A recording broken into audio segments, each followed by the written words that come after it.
Dans cette partie du module des grandes fonctions, nous allons parler de la physiologie de l'appareil digestif.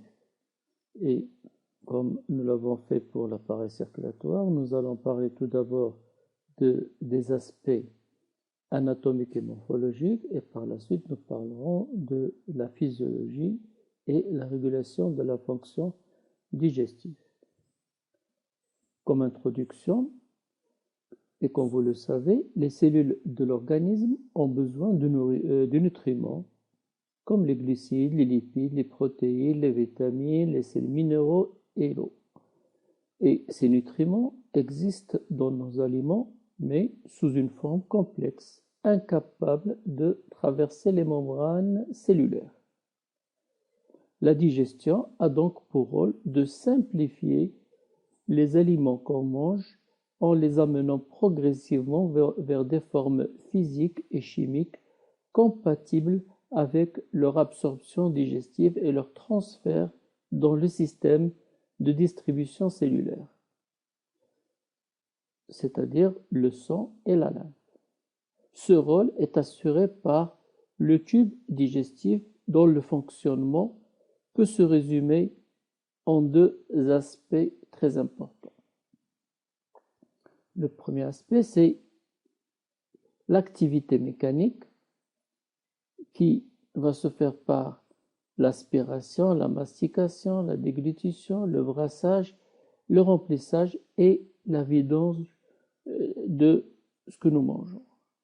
Et le deuxième aspect, c'est l'aspect chimique ou l'activité chimique et biochimique que va subir ce bol alimentaire, surtout l'activité enzymatique faisant intervenir des sucs élaborés par les cellules ou les glandes. L'appareil digestif comprend tout d'abord le tube digestif ou tractus gastro-intestinal, c'est-à-dire bouche, pharynx, œsophage, estomac, intestin grêle et rectum et anus, auxquels s'associent des organes glandulaires qu'on appelle des annexes au tube digestif, tels que les glandes salivaires, le foie, la vésicule biliaire, le pancréas. Les organes glandulaires ne font pas partie du tube digestif, mais ils y sécrètent des substances par l'intermédiaire de canaux qui les relient au tube digestif et que nous verrons par la suite.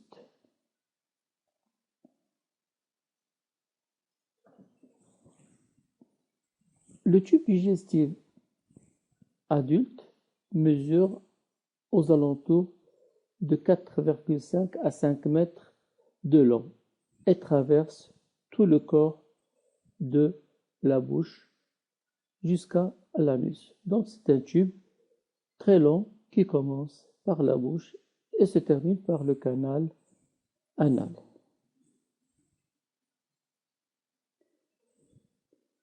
Ces différentes parties qui composent le tube digestif sont inégalement représentées et leurs proportions varient d'une espèce à l'autre. Prenons par exemple le cas des omnivores tels que le porc. Un omnivore, c'est-à-dire une espèce qui se nourrit de tout, comme le porc. Chez le porc, l'estomac représente à peu près 29% de la totalité du tube digestif. L'intestin grêle représente 33%, c'est-à-dire à peu près 18 mètres de long. Et le grand intestin et le cécam confondus représentent 38% de la totalité du tube digestif. Donc, ici, chez cette espèce, le grand intestin et l'intestin grêle ont une proportion très importante. Si je prends un carnivore, tel que le chien par exemple, chez le chien, l'estomac est prépondérante puisque sa proportion est aux alentours de 63% par rapport au reste du tube digestif. L'intestin grêle ne fait que 23%, 4 mètres, et le grand intestin, c'est comme confondu, 14%. Par contre, chez les herbivores, et je prendrai tout d'abord un exemple d'un estomac monogastrique tel que le cheval, chez les herbivores, l'estomac représente 9% chez le cheval, l'intestin grêle 21%, qui fait 22 mètres, et le grand intestin sécam confondu aux alentours de 70%. Vous voyez l'importance de la digestion au niveau du grand intestin et sécam pour un herbivore monogastrique tel que le cheval.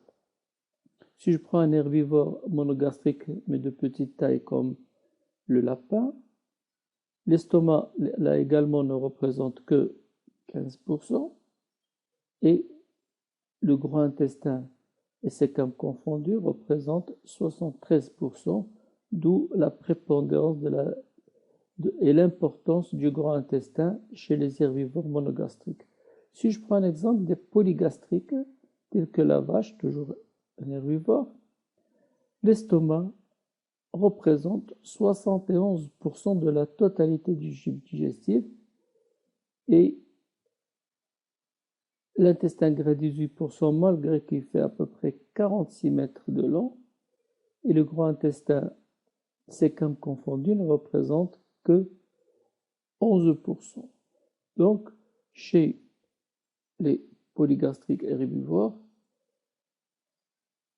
l'importance de l'estomac dans la digestion est très visible, vu la proportion que présente l'estomac par rapport aux autres parties du tube digestif. Et on verra par la suite que cet estomac ne joue pas uniquement dans le processus de digestion, mais aussi dans le stockage des aliments ingérés.